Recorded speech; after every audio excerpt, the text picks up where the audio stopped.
Hello friends, welcome to MRK mechanical. ये आपका 10 का दम पार्ट 5 है। यहाँ पे आप देख सकते हैं मैकेनिकल के कुछ इंपॉर्टेंट क्वेश्चन जो आपके प्रीवियस एग्ज़ाम से लिए गए हैं। इसरो, एसएससी, जेई और नेक्स्ट एग्ज़ाम में आपको पूछे जा सकते हैं। तो आपको क्या करना है, वीडियो को लाइक करना है और चैनल को सब्सक्राइब कर लेना है। तो चलिए यहाँ पे शुरू करते हैं हम। क्वेश्चन नंबर 41 देखिए, मैं आपको 40 क्वेश्चन करा चुका हूँ, पार्ट 5 है ये।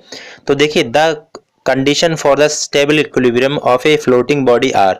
तो आपको कंडीशन बतानी है एक स्टेबल इक्विलिब्रियम में कौन सी सेटिस्फाइड करती है इसमें से। तो देखिए, A option, B option, C option, D option. देखिए, the meta centre should lie above the centre of gravity, the centre of buoyancy and centre of gravity must lie on the same vertical line, a restoring couple should be formed and all of above are correct.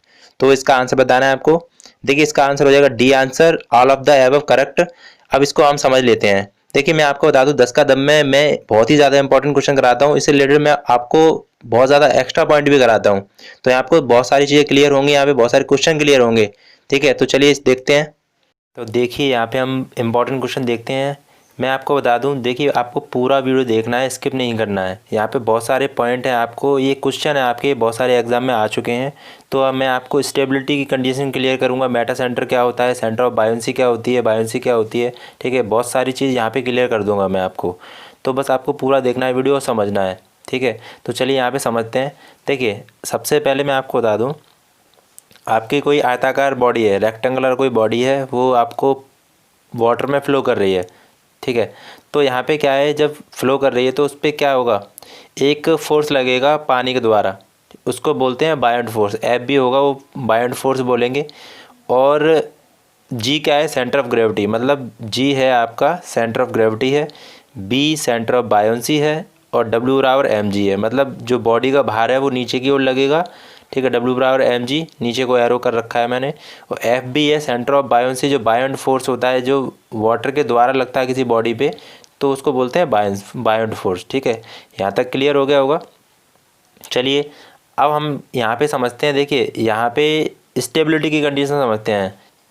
देखिए, stability का क्या मतलब होता है, मैं आपको एक assume करके आपको बता दूं। जैसे मान लो दो शिप है आपके, एक ये है, एक ये शिप है। ठीक है, ये शिप क्या है आपका, सीधा चल रहा है, ज़्यादा टिल्ट नहीं हो रहा है, ना ज़्यादा हिल रहा है। ठीक है, आराम से चल रहा है। ये क्या है, ये टिल्ट हो रहा है ज़्यादा, इधर उधर, मतलब हिल रहा डुल रहा है ज़्यादा। तो देखिए, स्टेबल क्या है, ये वाला स्टेबल होगा इसके कंपैरिजन में। ये अनस्टेबल मान सकते हैं इसको, क्योंकि स्टेबिलिटी इसकी सही नहीं है।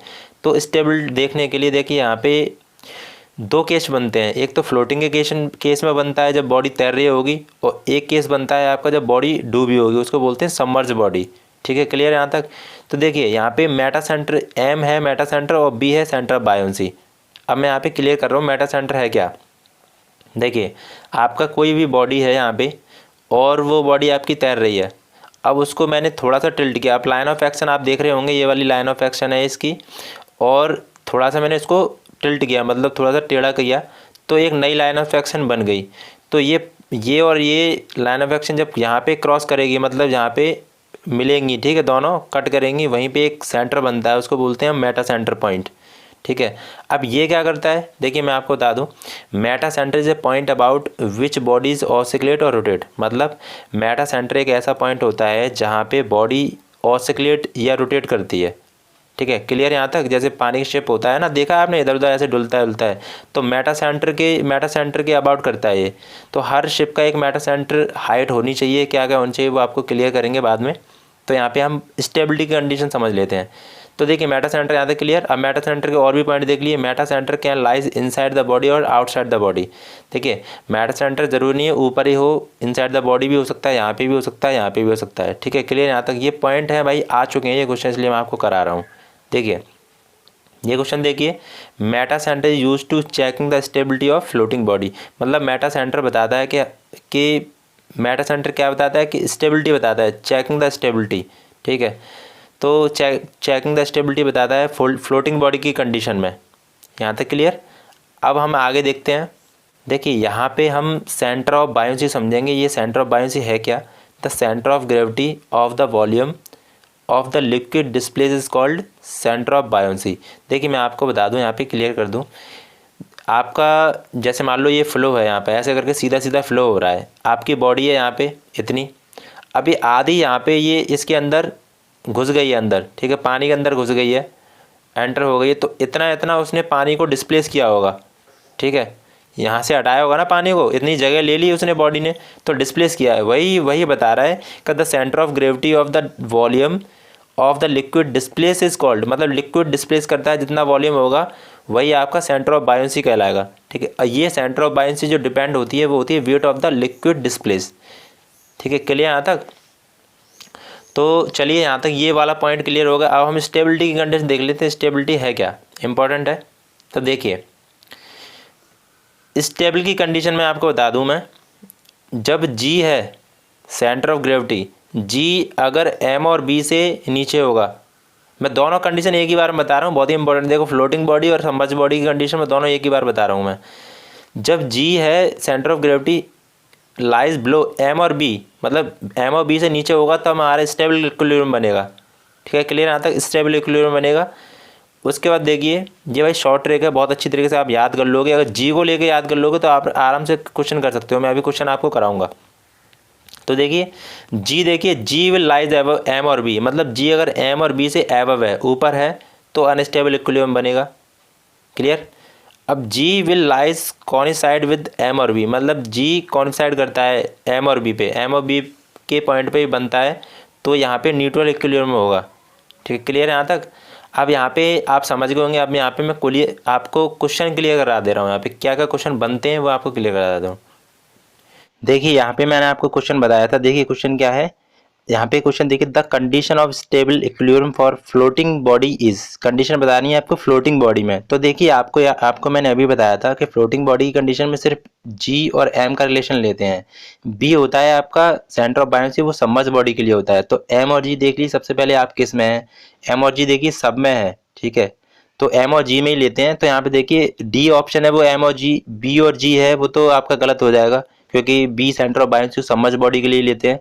तो देखिए सी ऑप्शन आप यहाँ पे देख सकते हैं, meta centre M is above centre of gravity G, तो मेटा सेंटर एबव है, सेंटर ऑफ ग्रेविटी नीचे है, ठीक है। तो मैंने आपको बताया था जी विल लाइज एम और बी, मैंने दोनों एक ही साथ बताया था। तो जी अगर एम और बी से अगर नीचे है तो स्टेबल इक्विलिब्रियम बनेगा, चाहे वो फ्लोटिंग बॉडी हो चाहे सबमर्ज बॉडी हो, एक ही बार में याद कर सकते हैं। तो यहाँ पे सी ऑप्शन क्लियर हो गया होगा, आपको समझ में आ गया होगा, ठीक है। समझ में नहीं आया हो तो प्लीज बताना मुझको, ठीक है।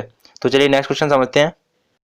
अब यहाँ पे देखिए सेकंड क्वेश्चन देखिए, ये submerge body will be stable equilibrium, देखिए सबमर्ज बॉडी के लिए पूछा है, वहाँ पे देखिए फ्लोटिंग बॉडी के लिए पूछा था। तो यहाँ सबमर्ज बॉडी के लिए आप सबमर्ज बॉडी के लिए एम नहीं लेंगे, क्योंकि यहाँ पे मेटा सेंटर नहीं लेंगे, ठीक है, याद रखना।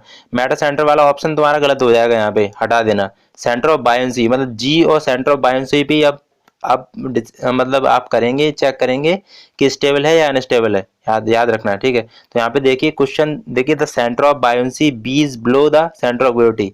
मैंने आपको देखिए स्टेबल कंडीशन में क्या बताया था, जी नीचे होना चाहिए एम और बी से, ठीक है, बी से नीचे होना चाहिए। तो इसमें क्या बोला, centre of buoyancy B is below, यहाँ पे बी तो बिलो है, बी नीचे है, ठीक है, तो जी नीचे होना चाहिए, तो ए तो गलत हो गया। अब बी देखिए, the centre of buoyancy B कॉनिसाइड, ये तो गलत हो गया, क्योंकि कॉनिसाइड होगा तो आपका न्यूट्रल इक्विलिब्रियम होता है। सी देखिए, the centre of buoyancy B is above the meta centre M, तो मेटा सेंटर आ गया यहाँ पे, तो ये तो समझ बॉडी, ये तो आपका मेटा सेंटर आ गया, तो आपका फ्लोटिंग बॉडी की कंडीशन में तो ये भी गलत हो गया। अब डी ऑप्शन देखिए, the centre of buoyancy B is above G, तो सेंटर ऑफ बायोंसी है वो बी है, वो एबव जी, ठीक है। तो बी एबव है और जी नीचे है, मैंने आपको बताया जी नीचे आ गया ना, इसमें एबव है ना, एबव बी एबव जी है, तो बी ऊपर हो गया जी नीचे होगा, तो इसका मतलब क्या होगा, ये सही हो जाएगा, डी आंसर इसका सही होगा। यहाँ पे क्लियर हो गया होगा आपको, ठीक है, कोई दिक्कत हो तो बताना जरूर। चलिए नेक्स्ट देखते हैं। तो चलिए आपको क्वेश्चन यहाँ पे क्लियर हो गए होंगे स्टेबल, अनस्टेबल और न्यूट्रल इक्विलिब्रियम से। अब यहाँ पे हम कुछ पॉइंट और देख लेते हैं। देखिए मेटा सेंटर के आपने क्वेश्चन देख लिए, इतने बनते हैं। अब देखिए, अब मैं सेंटर ऑफ ग्रेविटी का आपको क्वेश्चन बता दे रहा हूँ। Centre of buoyancy is the centroid of displace fluid. Centre of buoyancy क्या होती है, सेंट्रोइड ऑफ डिस्प्लेस फ्लूइड, ठीक है, जो डिस्प्लेस करता है कोई भी ऐसा सेंटर जो पानी बॉडी को, जो बॉडी है आपकी वो पानी को डिस्प्लेस करता है, ठीक है, वही आपका सेंटर ऑफ बायोंसी होता है। क्लियर यहाँ तक। अब देखिए बायोंट फोर्स की बात कर रहा हूँ मैं। बायोंट फोर्स क्या करता है, बॉडी पानी के द्वारा बॉडी पे लगता है। अब ये होता क्या है, buoyant force always act centre of the buoyancy. तो बायोंट फोर्स लगता है वो सेंटर ऑफ बायोंसी पे लगता है ऑलवेज, ये आपका पॉइंट है। Buoyant force always act in the upward direction, बायोंट force होता है वो ऑलवेज अपवर्ड डायरेक्शन में लगता है, ना कि डाउनवर्ड डायरेक्शन में, ठीक है। तो अपवर्ड डायरेक्शन में लगता है, ये पॉइंट हो गया। अब यहाँ पे एक और पॉइंट बनता है, देखिए बॉडी विल फ्लोट, अगर बॉडी फ्लोट करेगी मतलब बॉडी अगर तैरेगी पानी में तो क्या होगा, बायोंट फोर्स ज़्यादा होगा, more than the weight of the liquid displace, ठीक है। यहाँ तक क्लियर हो रहा है। अगर बायोंट फोर्स आपका ज़्यादा है, ठीक है, नीचे वाला पानी का बायोंट फोर्स ज़्यादा लग रहा है तो आपकी बॉडी तैरेगी। क्लियर है यहाँ तक। यहाँ पे एक मेटासेंट्रिक हाइट और बनती है, वो आप देख लीजिए। मेटासेंट्रिक हाइट क्या होती है, is the distance between centre of gravity of the floating body and the metacentre. देखिए मेटासेंटर से लेके सेंटर ऑफ ग्रेविटी तक जो डिस्टेंस होती है वो आपकी मेटासेंट्रिक हाइट होती है। क्लियर यहाँ तक। अब देखिए मेटासेंट्रिक हाइट अलग अलग शिप के लिए अलग अलग रखी जाती है, तो ठीक है। अभी यहाँ तक के लिए आपको इतने क्वेश्चन तैयार हो गए होंगे, बहुत सारे क्वेश्चन मैं आपको करा दिए हैं यहाँ पे। और चलिए हम नेक्स्ट क्वेश्चन देखते हैं, मैं आपको और क्लियर करा दूंगा बाद में, ठीक है। यहाँ तक क्लियर हो गया होगा। चलिए अगर क्लियर हो गया हो तो प्लीज़ लाइक कर देना वीडियो को और चैनल को सब्सक्राइब कर लेना। चलिए हम नेक्स्ट देखते हैं क्वेश्चन। यहाँ पे क्वेश्चन नंबर 42 देखिए, बायोंट force for a floating body passes through. तो मैंने आपको बताया था बायोंट फोर्स कहाँ पे पास करता है, आपका बी आंसर हो जाएगा centre of the displace volume, ठीक है। क्लियर हुआ यहाँ तक। तो चलिए हम नेक्स्ट क्वेश्चन देखते हैं। क्वेश्चन नंबर 43 देखिए, in steady flow a fluid the total acceleration of any particle. तो स्टडी फ्लो में आपको बताना है क्या क्या कंडीशन होती है। तो टोटल एक्सेलरेशन जो होता है एनी पार्टिकल वो क्या होता है, can be zero, is never zero, is always zero, is independent of coordinates. तो इसका आंसर हो जाएगा कैन बी जीरो। तो इसको मैं समझाता हूँ आपको कि यहाँ पे हम स्टडी फ्लो के बारे में थोड़ा जान लेते हैं। देखिए स्टडी फ्लो होता है क्या, steady flow is defined as the type of flow in which the fluid characteristic like velocity, pressure, density at the point do not change with time। देखिए जैसे आपका फ्लो हो रहा है, किसी पाइप में फ्लो हो रहा है, ठीक है, उसमें क्या होगा, आपका वेलोसिटी भी होगी, प्रेशर भी होगा और डेंसिटी भी होगी, ठीक है, होगी ना। तो वो टाइम के साथ आपका चेंज नहीं होता है, ठीक है, वही रहता है, चेंज नहीं होता है। तो हम उसको बोलेंगे स्टडी फ्लो। स्टडी फ्लो की कंडीशन में क्या होता है, del B upon del T वो जीरो होता है, del P upon del T ये भी आपका जीरो होता है, ठीक है, और del P upon del T X by Z में वो भी जीरो होता है। तो यहाँ पे ये क्लियर हुआ। अब देखिए अनस्टडी फ्लो में क्या होता है, अनस्टडी फ्लो में क्या होता है, प्रेशर, डेंसिटी, वेलोसिटी होती हैं, वो क्या करते हैं, रेस्पेक्ट टाइम के साथ वो चेंज होते हैं। तो यहाँ पे जो कंडीशन बनती है del B upon del T की वो is not equal to zero बनती है, और del P upon del T की is not equal to zero बनती है। तो यहाँ तक क्लियर। तो चलिए हम नेक्स्ट देखते हैं। अब क्वेश्चन नंबर 44 देखिए, इंपॉर्टेंट क्वेश्चन है। The velocity of fluid particle at the centre of the pipe section is. आपको बताना है कि पाइप में कोई फ्लूइड फ्लो कर रहा है तो वेलोसिटी उसके फ्लूइड पार्टिकल में वेलोसिटी क्या होती है, जीरो होती है, सेंटर पे जीरो होती है, या मिनिमम या maximum average of the full section. तो आपको सेंटर पे वेलोसिटी बतानी है पाइप के सेंटर पे, तो उसका आंसर हो जाएगा मैक्सिमम, ठीक है। तो सी आंसर हो जाएगा। इससे रिलेटेड जो भी इंपॉर्टेंट क्वेश्चन बनते हैं मैं आपको बता देता रहा हूँ, ठीक है। तो चलिए देखते हैं। देखिए यहाँ पे मैं आपको पाइप के बारे में जितने भी क्वेश्चन बनते हैं मैं आपको करा दे रहा हूँ, बहुत जल्दी करा दूँगा, कोई दिक्कत नहीं है। तो देखिए यहाँ पे आप समझना, ये सारे क्वेश्चन है वो आ चुके हैं, बहुत बार पूछे गए हैं, आपको देख भी सकते हैं। तो देखिए आपका एक पाइप है ये, ठीक है, तो उसमें क्या है, आपको डिस्ट्रीब्यूशन बनते हैं अलग अलग। एक तो आपका है वेलोसिटी डिस्ट्रीब्यूशन जो इस टाइप का होता है, ये ग्राफ दे रखा है, आपको सीधे ग्राफ दे दिया जाता है, पूछता है किस टाइप का डिस्ट्रीब्यूशन है, ठीक है। यहाँ पे दूसरा आपको डिस्ट्रीब्यूशन दे रखा है वो शियर स्ट्रेस डिस्ट्रीब्यूशन है, इस टाइप का जो बनता है वो शियर स्ट्रेस डिस्ट्रीब्यूशन बनता है, ये आपका वेलोसिटी डिस्ट्रीब्यूशन है, ठीक है। क्लियर यहाँ तक। अब आपको पूछा था कि वेलोसिटी आपका कहाँ पे मैक्सिमम होता है, तो मैंने आपको बताया था, देखो यहाँ पे देखिए वेलोसिटी आपकी बीच में मिड द पाइप है। यहाँ पे देखिए क्वेश्चन क्या बनते हैं मैं आपको बता दे रहा हूँ। Velocity distribution for a laminar flow parabolic, यहाँ पे एक क्वेश्चन है, इंपॉर्टेंट क्वेश्चन है ये, बहुत बार पूछा गया है एसएससी जेईई में। तो वेलोसिटी डिस्ट्रीब्यूशन जो लेमिनार फ्लो के लिए बनता है वो पैराबोलिक बनता है, क्योंकि पैराबोलिक यहाँ पे आपका शेप बन रहा है परवलयाकार। क्लियर यहाँ तक। अब हम आगे देखते हैं। देखिए अब नेक्स्ट पॉइंट देखते हैं यहाँ पे, velocity minimum at the pipe centre, pipe surface. Velocity जो मिनिमम होती है वो यहाँ पे होती है, ठीक है। पाइप सरफेस है आपका ये किनारे पे, वो पाइप सरफेस है, यहाँ पे वेलोसिटी मिनिमम होगी, और मैक्सिमम कहाँ होगी, आपकी बीच में, ठीक है। वेलोसिटी मैक्सिमम यहाँ पे है, बीच में होगा पाइप सेंटर पे। तो देखिए आपका जो फ्लो करता है पानी का वो बीच में सबसे तेज़ होगा, क्योंकि वेलोसिटी वहाँ पे तेज़ होगी, और किनारे पे आपका धीमे धीमे होगा, वेलोसिटी कम होगी। क्लियर है यहाँ तक। अब हम शियर स्ट्रेस की बात कर लेते हैं। देखिए शियर स्ट्रेस जो होगा, शियर स्ट्रेस वो आपका मिनिमम होगा पाइप सेंटर पे। क्लियर यहाँ तक। पाइप सेंटर पे आपका मिनिमम होगा शियर स्ट्रेस, और शियर स्ट्रेस आपका मैक्सिमम होगा वो आपका पाइप के सरफेस पे मैक्सिमम होगा। क्लियर यहाँ तक। तो शियर स्ट्रेस और वेलोसिटी में दोनों में ये 4 क्वेश्चन पूछे जाते हैं, बहुत ही इंपॉर्टेंट क्वेश्चन मैं आपको क्लियर कर दे रहे हैं यहाँ पे। अब हम नेक्स्ट देख लेते हैं। देखिए यहाँ पे देखिए कुछ इंपॉर्टेंट फार्मूला है वो आप देख लीजिए जल्दी से। Velocity distribution of A flow of A viscous fluid through circular pipe. देखिए वेलोसिटी डिस्ट्रीब्यूशन का एक फार्मूला होता है, आपने पढ़ा भी होगा बहुत बार। तो v equal to -1/4 mu del P upon del X R square minus small R square. तो यहाँ तक हो गया। अब देखिए अगर वेलोसिटी अगर मैक्सिमम होगी तो r बराबर 0 रखेंगे यहाँ पे, तो यहाँ पे फार्मूला बन जाएगा वेलोसिटी मैक्सिमम के लिए -1/4 mu del P upon del X R square. Clear यहाँ तक। एक एवरेज वेलोसिटी और मैक्सिमम वेलोसिटी वाला आपका फार्मूला पढ़ा होगा आपने, तो यहाँ पे याद कर लीजिए। Average velocity is equal to V average मतलब मैक्सिमम वेलोसिटी अपॉन 2 होता है, या ऐसे भी लिख सकते हैं इसको, maximum velocity into is equal to 2 into average velocity. यहाँ पे 2 का इधर चला जाएगा तो गुणा हो जाएगा। क्लियर यहाँ तक। तो यहाँ पे ये इंपॉर्टेंट क्वेश्चन बने, मैं आपको बता दिया। अब यहाँ पे और भी क्वेश्चन देख लेते हैं। देखिए यहाँ पे एक और क्वेश्चन बनता है आपका, ये बहुत बार क्वेश्चन देखा होगा भाई, हायर एग्जामिनेशन पूछा, अब तो ये छोटे छोटे एग्जाम में भी पूछने लगे हैं। तो देखिए यहाँ पे एक पाइप दे रखा है आपको, यहाँ पे डिस्ट्रीब्यूशन अलग अलग आपको ग्राफ दे रखा है, ठीक है। तो ये आपका ए ग्राफ है जो सबसे आगे है, उसके छोटा फिर बी है, उसके छोटा फिर सी है, उसके छोटा सब डी है। यहाँ तक के लिए अब क्वेश्चन क्या आता है, क्वेश्चन देखिए फॉर 4 कर्व, आपको 4 कर्व दे रखे हैं, वो बोल रहा है FUR लिखा है, ठीक है। 4 curve for velocity distribution across a section for Reynolds number equal to, आपको दे रखा है। देखिए 4 कर्व दे रखे हैं, उसके रेनॉल्ड्स नंबर अलग अलग दे रखे हैं आपको, जैसे 1000, 4000, 6000 और 10000 दे रखे हैं यहाँ पे। तो देखिए वो पूछता है कि कर्व ए क्या दर्शा रहा है, ये आपका ऑप्शन में वैल्यू दे रखा है और पूछेगा आपको कि कर्व ए के लिए आपका कौन सा रेनॉल्ड्स नंबर होगा इसमें से। तो मैं यहाँ पे क्लियर कर दूँ, देखिए ये आंसर है आपके, यहाँ पे क्लियर कर दूँ। जो सबसे आगे वाला ग्राफ होगा उसकी वैल्यू कम होगी, सबसे कम, उससे फिर कम वाला ग्राफ होगा उसकी वैल्यू ज़्यादा होगी, फिर उससे ज़्यादा ये वाली होगी, फिर उससे ज़्यादा ये वाली। तो यहाँ पे क्लियर देखो, कर्व ए के लिए आपका 1000 होगा, ठीक है। कुछ भी देगा यहाँ पे, ज़रूर नहीं है 1000, 4000, कोई भी 500 दे सकता है, 400 दे सकता है। तो सबसे पहले जो छोटी वैल्यू होगी वो आपकी ए की होगी, फिर बी की होगी बड़ी, फिर सी की होगी उससे बड़ी, फिर डी की होगी उससे बड़ी। तो यहाँ पर देख लीजिए कर्व ए की वैल्यू 1000 है, कर्व बी की वैल्यू देखिए ज़्यादा होगी तो 4000 हो गई, सी की वैल्यू देखिए, कर्व सी की वैल्यू 6000 होगी, कर्व डी की वैल्यू 10000 होगी। तो यहाँ तक क्लियर, ठीक है। रेनॉल्ड्स नंबर के केस में ये पूछा जाता है, बहुत बार क्वेश्चन पूछा गया है, मैं आपको क्वेश्चन भी दिखा सकता हूँ, ऐसी बात नहीं है। नेक्स्ट वीडियो में करा दूंगा इस टाइप का क्वेश्चन, ठीक है। यहाँ तक क्लियर कर लीजिए।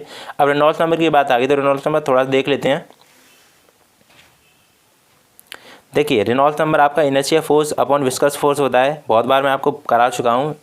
तो यहाँ पे देखिए रेनॉल्ड्स नंबर का जो फॉर्मूला होता है रो वी डी अपॉन म्यू होता है। यहाँ पे वी होता है वो वेलोसिटी होती है, रो डेंसिटी ऑफ वाटर होता है, D diameter of pipe, mu आपका होता है डायनामिक विस्कोसिटी। अब देखिए यहाँ पे एक और फार्मूला और बनता है इंपॉर्टेंट, जो कन्वर्ट होता है Reynolds number equal to V D upon small V, ये है आपका kinematic viscosity.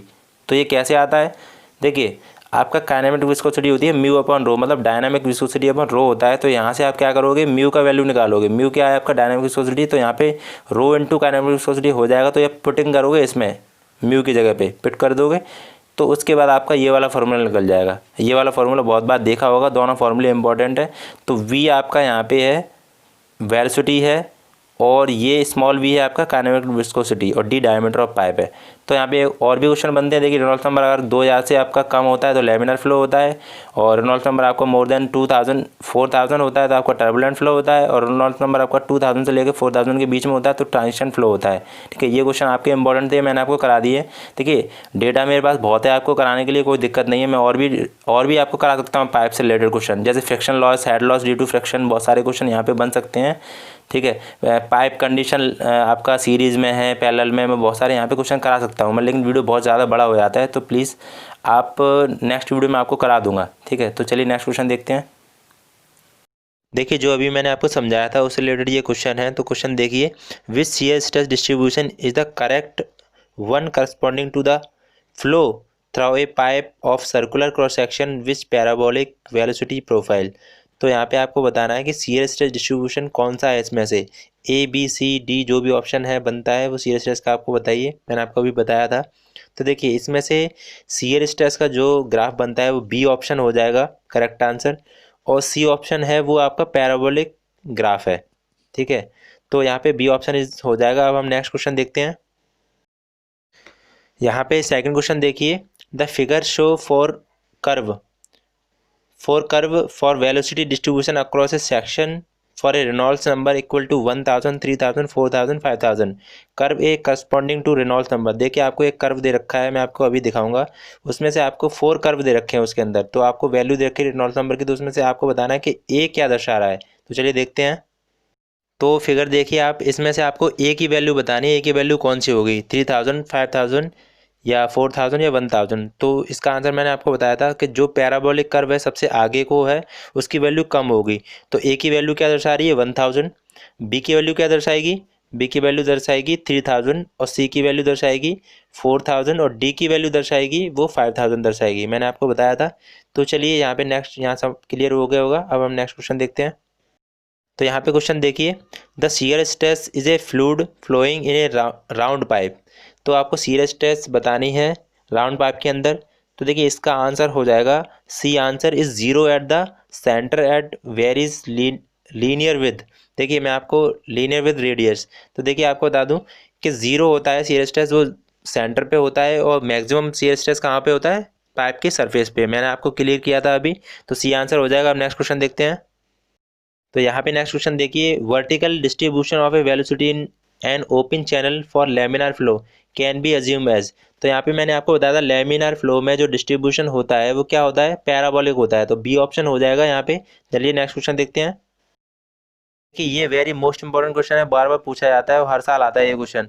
For laminar flow in a pipe average velocity is equal to. तो मैंने आपको अभी बताया था कि एवरेज वेलोसिटी जो होती है वो होती है मैक्सिमम वेलोसिटी बाई 2 होती है, ठीक है।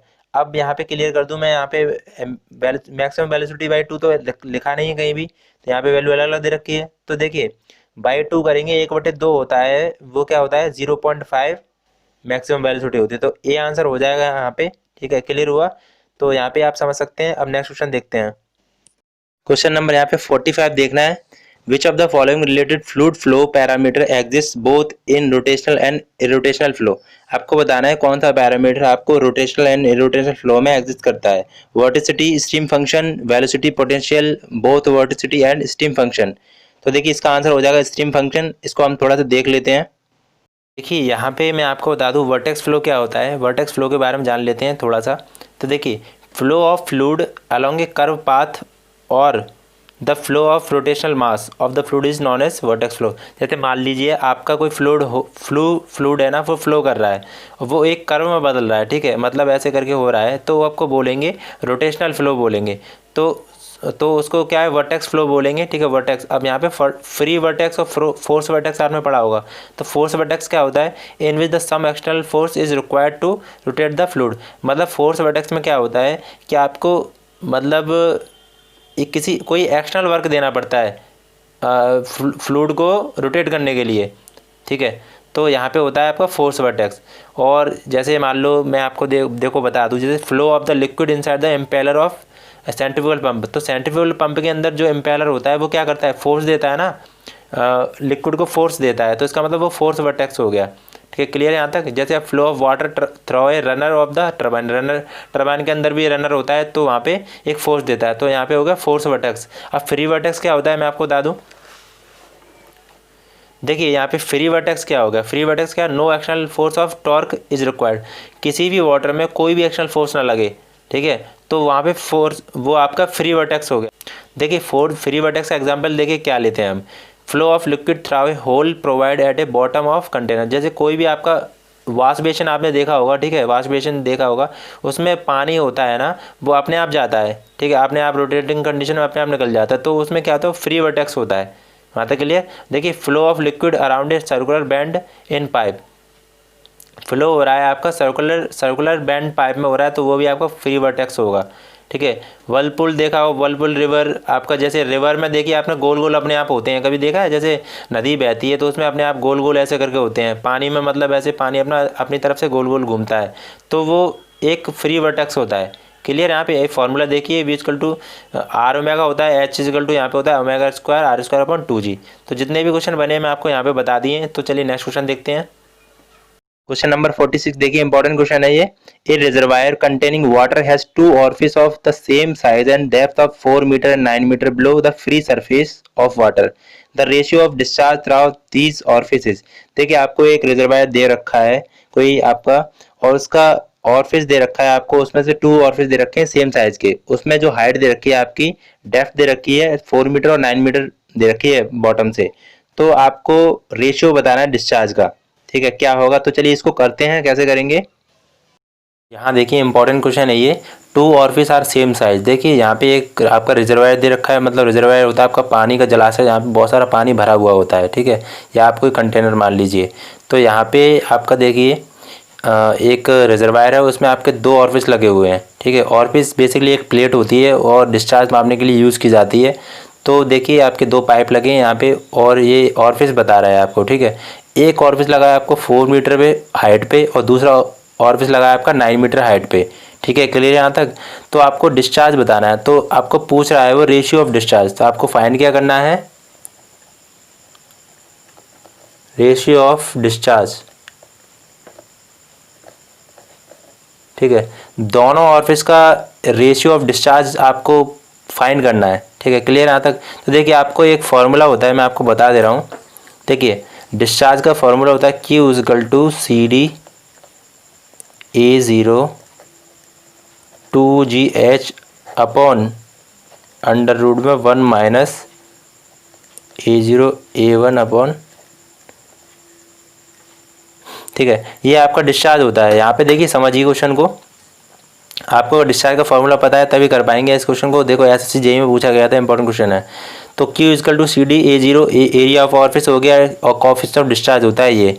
ठीक है, तो बाद बाकी इसको क्लियर हुआ। अब देखिए यहाँ पे एक चीज़ क्लियर कर दूं मैं आपको।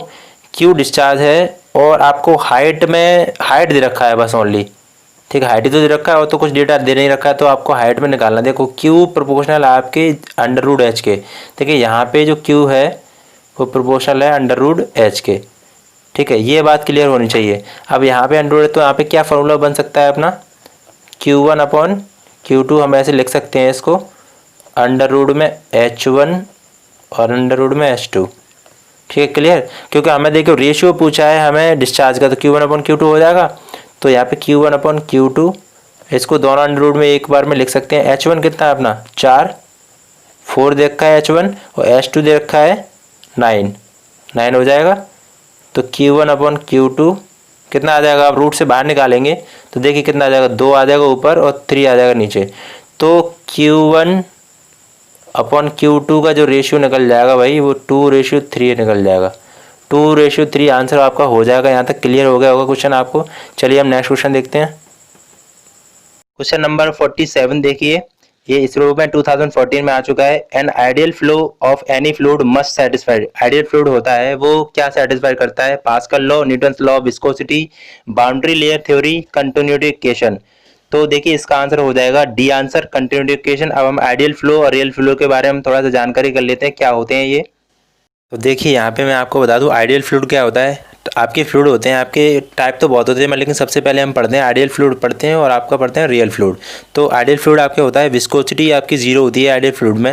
ठीक है, सरफेस टेंशन आपका 0 होता है, इनकम्प्रेसिबल होता है, मतलब हम आइडियल फ्लूइड को दबा नहीं सकते हैं। ठीक है, क्लियर? और 0 रेजिस्टेंस टू मोशन होता है। Tau equal to mu D upon divide, यहाँ पे हम CS टेस्ट 0 रखेंगे। ठीक है, तो ये कंडीशन होती है आपकी आइडियल फ्लूइड की कंडीशन। बहुत ही इंपॉर्टेंट है, बहुत सारी कंडीशन मैं आपको यहाँ पे दिखा दी हैं। अब देखिए रियल फ्लूइड क्या होता है। रियल फ्लूइड में विस्कोसिटी और कंप्रेसिबल, विस्कोसिटी भी होती है रियल फ्लूइड में, और कंप्रेसिबिलिटी भी होती है। ठीक है, जिसको दबा सकते हैं हम रियल फ्लूइड को। तो ये कंडीशन होती है। यहाँ पे देखिए एक आपका एक ग्राफ बनता है, आपको क्लियर यहाँ पे कर दूँ।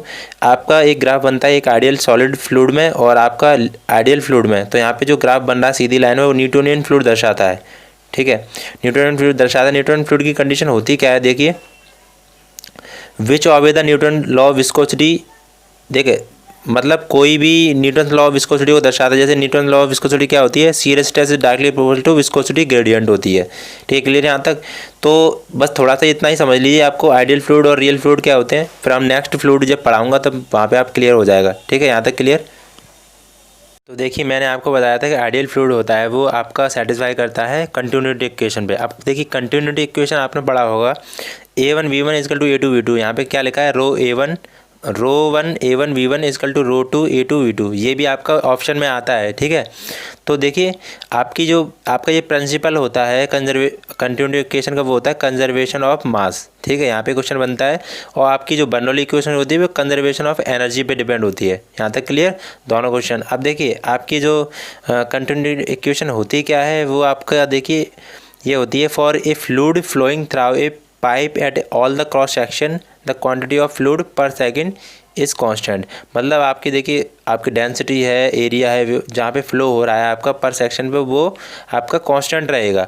ठीक है, यहाँ तक क्लियर? तो यहाँ पे जितने भी क्वेश्चन बने 2-3 वो मैंने आपको बता दिए। अब नेक्स्ट देखते हैं क्वेश्चन नंबर 48। देखिए वेरी मोस्ट इंपॉर्टेंट क्वेश्चन है ये, आपका पंप से दे रखा है, पंप करेक्टरिस्टिक से। तो देखिए the operating characteristic curve of a centrifugal pump are shown in the figure. तो देखिए आपको एक फिगर दे रखा है और उसमें आपको बताना है कि ए क्या दर्शा रहा है। ठीक है, ABC आपको दिख रहा होगा, लाइन दिख रही होंगे वो कर्व में। तो ए क्या दर्शाता है इसमें? ठीक है, कर्व ए की बात करी है तो हेड दर्शाता है efficiency, power and none of this. तो देखिए इसका आंसर हो जाएगा हेड। और इसको हम कर्व को हम थोड़ा सा देख लेते हैं कि क्या का बी ऑप्शन या सी ऑप्शन क्या दर्शाते हैं, इसको क्या शो कराते हैं। तो चलिए देखते हैं। देखिए यहाँ पे इंपॉर्टेंट कर्व है आपका सेंट्रीफ्यूगल पंप का। तो आपसे पूछा था ये वाला कर्व पूछा था, यहाँ पे ए दर्शा रहा था, तो ए हेड होता है यहाँ पे। तो देखिए ये कर्व किस किस में होता है, देखिए इफिशिएंसी, पावर और हेड में दर्शाते हैं। तो यहाँ पे देखिए हर एक लाइन आपकी अलग अलग है। ठीक है, मैं स्पेशली कर्व को बताऊँगा आपको बाद में, लेकिन यहाँ पर मैं सिर्फ क्वेश्चन करा रहा हूँ, तो बस क्वेश्चन देख लीजिए आप जल्दी जल्दी। तो यहाँ पर देखिए ये वाली लाइन है वो हेड को दर्शाती है। ठीक है, उसके बाद देखिए ये वाली यहाँ से लाइन जो दर्शा रही है वो आपकी इनपुट पावर को दर्शाती है। फिर उसके बाद ये वाली लाइन है वो आपकी इफ़िशियंसी को दर्शाती है। और ये वाली लाइन है आपकी स्पीड, यहाँ पे आउटपुट पावर को दर्शाती है। यहाँ पे स्पीड कांस्टेंट होती है। ठीक है, तो यहाँ पे ये कुछ मतलब शो कराते हैं, हम बाद में डिस्कस कर लेंगे क्योंकि बहुत ज़्यादा बड़ा वीडियो हो जाएगा। ठीक है, यहाँ तक क्लियर हो गया क्वेश्चन को? यहाँ पे एक और मैं आपको एक और पॉइंट और बता देता हूँ। देखिए यहाँ पे मैं आपको इम्पोर्टेंट पॉइंट बता देता हूँ। ये वाला जो डेटा है ना बहुत वेरी मोस्ट इम्पॉर्टेंट है ये। ठीक है, यहाँ पे देखिए जो Q होता है ना, डिस्चार्ज होता है, वो D की पावर Q और N के प्रोपोर्शनल होता है। तो यहाँ से क्वेश्चन बन जाते हैं। ये वाला डेटा आप प्लीज़ याद कर लेना या किसी कॉपी में लिख लेना, बहुत ही ज़्यादा इंपॉर्टेंट है। मैं आपको बताऊंगा बाद में कहाँ से क्वेश्चन बनते हैं इससे। और पावर होती है वो आपकी D की पावर 5 इंटू NQ के प्रोपोर्शनल होती है। और H होता है हेड, वो N स्क्वायर और D स्क्वायर के प्रोपोर्शनल होता है। ठीक है, इस कर्व को हम बाद में पढ़ेंगे जब सेंट्रीफ्यूगल पंप में पढ़ाऊंगा तब। तो यहाँ पे क्वेश्चन क्लियर हो गया यहाँ पे। चलिए नेक्स्ट क्वेश्चन देखते हैं।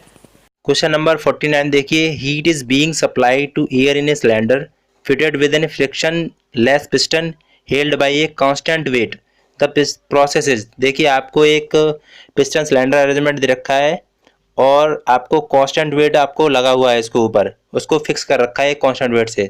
तो आप बताइए आपको उसमें से क्या मतलब क्या प्रोसेस होगा उसके अंदर, आइसोथर्मल, आइडियाबैटिक, आइसोबैरिक या आइसोकॉरिक। ठीक है, तो इसको हम देखिए इसका आंसर हो जाएगा आपका आइसोबैरिक हो जाएगा। अब इसको हम समझ लेते हैं आइसोबैरिक क्या होता है। ठीक है, यहाँ पे देखिए मैंने आपको अभी बताया था कांस्टेंट प्रेशर प्रोसेस बताया था। ठीक है, मतलब आपको आइसोबैरिक प्रोसेस दे रखा था। देखिए कांस्टेंट प्रेशर ही आपका आइसोबैरिक प्रोसेस होता है, उसको भी बोलते हैं हम आइसोपैक्टिक प्रोसेस। ये आपके 3 क्वेश्चन बन गए यहाँ पे। मैं आपको बता दूँ क्वेश्चन यहाँ से ऐसे बनते हैं। कांस्टेंट प्रेशर को भी बोलते हैं आइसोबैरिक प्रोसेस और आइसोपैक्टिक प्रोसेस। यहाँ पे देखिए ये प्रोसेस मतलब रिलेटेड होता है आपका चार्ल्स लॉ पर। तो हम यहाँ पे अभी समझेंगे इसको, पहले आपको क्वेश्चन समझिए थोड़ा देखिए। यहाँ पे देखिए आपका पिस्टन सिलेंडर अरेंजमेंट है यहाँ पे। ठीक है, ये आपकी पिस्टन है, यहाँ इसके ऊपर आपको वेट लगा हुआ है, डेड वेट। यहाँ पे इनिशियल जो भी प्रेशर है इसके अंदर कोई भी गैस भरी हुई है। ठीक है, इसके अंदर कोई भी गैस भरी हुई है। ठीक है, कोई भी गैस भरी हुई है, लेकिन जो प्रेशर है इसका P1 V1 T1 है। इनिशियल प्रेशर सबसे पहले जो P1 V1 T1 है। लेकिन अगर इसमें आप क्या करते हैं, हम देखिए इसमें आप क्या करेंगे, Q हीट देंगे, और Q हीट देंगे तो इसका क्या होगा, इसमें प्रेशर भी बढ़ना चाहिए। ठीक है। वॉल्यूम भी बढ़ना चाहिए, टेम्परेचर भी बढ़ेगा। तो देखिए यहाँ पे क्या होता है, प्रेशर नहीं बढ़ता है, ठीक है, प्रेशर आपका कांस्टेंट रहता है। तो जहाँ पे P1 V1 T1 है, यहाँ पे V2 बढ़ रहा है, T2 बढ़ रहा है, लेकिन प्रेशर आपका कांस्टेंट रह रहा है, ठीक है। तो यहाँ पे जब प्रेशर कांस्टेंट रहता है तो इसको हम बोलते हैं आइसोबैरिक प्रोसेस या आइसोपैक्टिक प्रोसेस। तो यहाँ पे क्लियर हुआ, ठीक है, कोई दिक्कत नहीं यहाँ पे। उसके बाद देखिए ये आपका गवर्न होता है या प्रोसेस होता है चार्ल्स लॉ पे। चार्ल्स लॉ क्या होता है, जहाँ पे आपका प्रेशर कांस्टेंट होता है। तो आपकी देखिए गैस इक्वेशन होती है, आपकी जनरल गैस इक्वेशन PV=mRT होती है, पढ़ी होगी आपने। तो यहाँ पे देखो कैसे करेंगे इसको, PV/T, मतलब mR आपका यहाँ पे कांस्टेंट होता है, तो PV/T कांस्टेंट। इसी इक्वेशन से हम बहुत सारे चार्ल्स लॉ, बॉयल्स लॉ या बहुत सारे लॉ आप यहाँ से कर सकते हो, जो जितने भी हैं। तो यहाँ पे देखिए PV/T कांस्टेंट है, लेकिन प्रेशर कांस्टेंट है यहाँ पे। तो प्रेशर जब कांस्टेंट होगा तो V/T कांस्टेंट आ जाएगा, ठीक है, यहाँ लिख दिया। तो V प्रोपोर्शनल यहाँ पे T हो गया, ठीक है। ये आपका होता है चार्ल्स लॉ पर। यहाँ पे ये तीसरा क्वेश्चन आपका ये बन गया।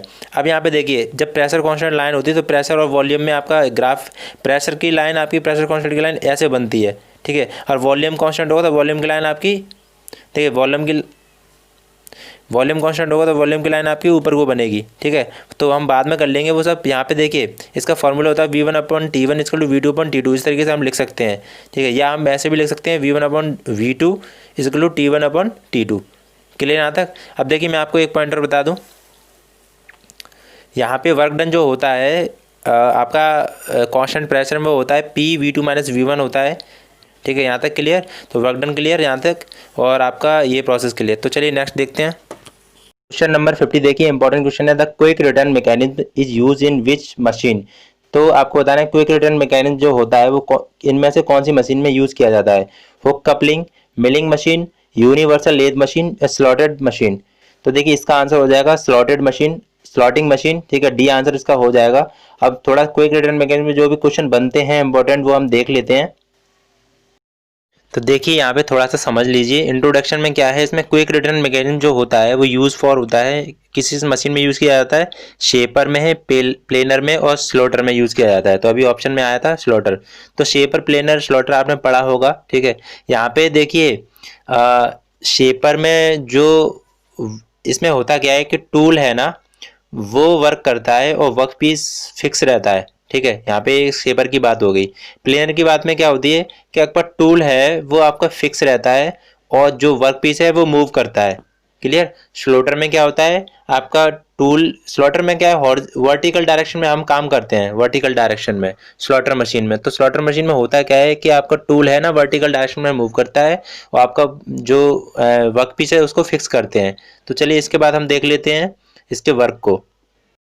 देखिए सिंपल भाषा में आपको बता दूं कि क्विक रिटर्न मैकेनिज्म है क्या। इसमें आप फिगर में देख सकते हैं, देखिए शेपर आप टूल है, कोई मशीनिंग कर रहा है, ठीक है। स्ट्रोक आप देख सकते हैं, स्ट्रोक जहाँ पे लिखा हुआ है कटिंग टूल लिखा हुआ है।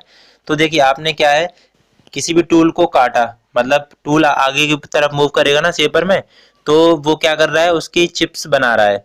तो जब काटते वक्त क्या होगा, वो धीमे धीमे कटेगा, ये तो है नहीं एकदम से कट जाएगा, लेकिन रिटर्न होते वक्त वो एकदम से रिटर्न हो जाता है। तो उसको ये बोलते हैं quick return mechanism. Quick return होता है वो, क्योंकि देखिए यहाँ पे हम टाइम की सेविंग कर सकते हैं, क्योंकि अगर वो टूल ही धीरे धीरे वापस आएगा, फिर धीरे धीरे तो काटता ही है, कटिंग तो धीमे धीमे करेगा, मतलब लेकिन धीरे धीरे वापस आएगा, फिर धीमे धीमे कटेगा, तो यहाँ पे बहुत देर लगेगी, ठीक है। तो इसका मतलब होता है यहाँ पे क्विक रिटर्न मैकेनिज्म। बाद बाकी आपने थोड़ा बहुत पढ़ा होगा। और चलिए मैं इसके बारे में आप बता देना, नहीं तो क्लियर करवा दूंगा। इसके बाद मैं आपसे एक क्वेश्चन पूछता हूँ तो उसका आंसर देना और वीडियो को लाइक कर देना भाई, मतलब बहुत मेहनत से वीडियो बनाया तो लाइक तो जरूर बनता है, ठीक है। चलिए अब नेक्स्ट क्वेश्चन का आंसर देना। तो यहाँ पे क्वेश्चन देखिए, इसका आंसर आपको कमेंट बॉक्स में बताना है। Which of the following is a single point cutting tool. तो इनमें से जो भी आंसर बनता है ABCD जो भी आंसर है, आप प्लीज़ कमेंट बॉक्स में आंसर देना। और मुझे बहुत खुशी होती है कि कोई आंसर देता है। खालिद सैयद जी हैं, वो हर बार वीडियो में आंसर देते हैं, तो अच्छी बात है ये। और ठीक है, तो मैं नेक्स्ट वीडियो में आपको मिलता हूँ। और इस वीडियो को लाइक करना, जो भी डिप्लोमा मैकेनिकल के स्टूडेंट है वो प्लीज़ सब्सक्राइब कर लेना चैनल को। तो चलिए नेक्स्ट वीडियो में मिलता हूँ मैं।